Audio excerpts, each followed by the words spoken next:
In the fight to bring COVID relief to Georgians, Atlanta Mayor Keisha Lance Bottoms will be in the Oval Office tomorrow. The White House confirms she will be part of a bipartisan meeting with President Biden to talk about the $1.9 trillion American Rescue Plan making its way through Congress.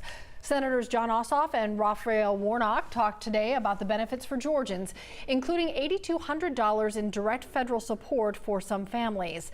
The $8,200 figure is based on a family of 4 making less than $75,000 a year. It includes $5,600 in direct payments for the 2 adults and 2 children. The rest of the money comes from expanding a child tax credit, giving families a $2,600 increase in benefits.